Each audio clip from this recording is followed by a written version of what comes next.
In the last classes in political science, we studied about the definition of democracy. Its two features we are completed. The first feature is the final decision power must rest with those elected by the people.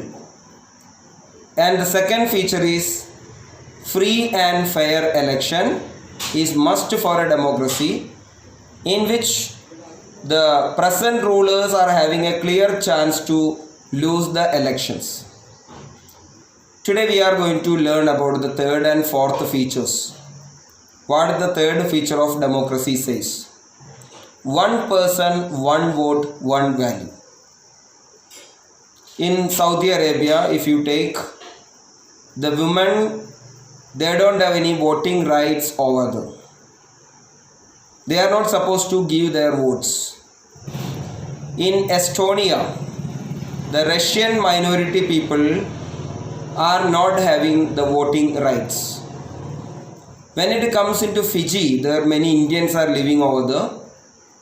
In Fiji, only the indigenous Fijians, that means the basic in Fiji people, are getting more voting value than an Indian Fijian. So whenever the vote count in Fiji, the value of the Indian Fijian vote will be less than the indigenous Fijian's vote value. So these three examples, Saudi Arabia, Estonia and Fiji, we can understand that they are not having the voting rights or their voting values are not equal.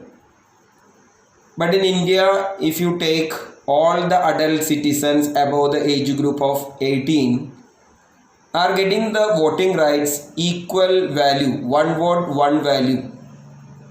Everyone above the age group of 18.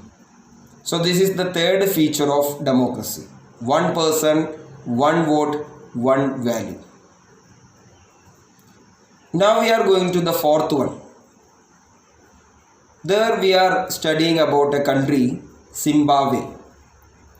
This country got its freedom in 1980s from the white minorities. One party participated in its freedom fight, ZANU-PF, ZANU-PF. This was the party which worked for to get the freedom for Zimbabwe. And its leader was Robert Mugabe.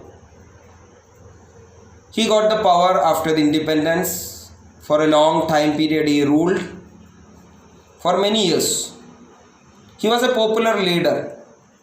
At the same time, he did various tricks to win the elections in Zimbabwe. He changed the constitution many times to increase his own power and to control the opposition parties. No freedom given to the opposition leaders. He disturbed their meetings. Even the radio, television, the medias all praised his ruling. They were worked only for praising the rules of Robert Mugabe. No public rallies, no protest, no criticism against the government. Even the judiciary was also controlled by Roberto Mugabe. Any decisions, any judgment comes against the government was ignored by him or by his government, and his government forced the judges to take the decisions in support of him. So even though he was a popular leader, he was not ready to give freedom to the people of his country, to criticize his government, to say their opinions, and even to work against the government.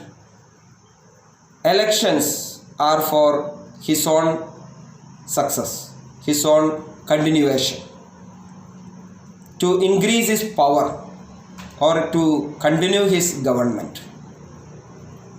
From this, what we understand? We can go into two parts. One is before the election and one is after the election. what should be there if a democratic country before the election? There should be freedom for the people. Citizens' rights should be there.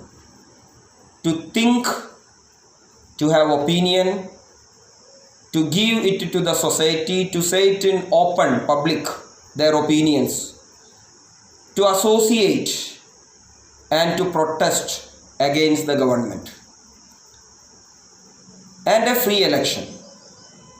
So these are the things should be given before the election. There should be an opposition, and the people should have the right to protest against the government and to participate in the election process, to speak against the government, to speak against the ruler, to associate. There are various rights coming before the elections. What about the after the election?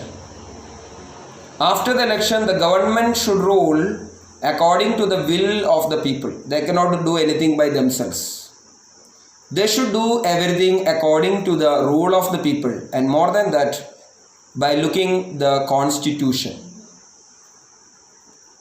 There should be judiciary in the country, proper judiciary, equal judiciary in the country. And at the same time, government should rule by taking care of the rights of the citizens and by taking the law of the country. That means through the constitution. So this is the fourth feature says. If the government rule, it should rule according to the limitations. Look into the constitution and look into the rights of the people. So these are the four features of democracy which I taught you in these days. Wherever I give you various examples, the example of Pakistan we started first. Second one, the China, then the Mexico, then Saudi Arabia, Estonia, Fiji, then the last one, Zimbabwe. So there are various countries in the world, but all the countries we are not able to say it as democratic countries. What all things are required to call it as a country as a democratic country, that we can understand from these four features. Okay, thank you.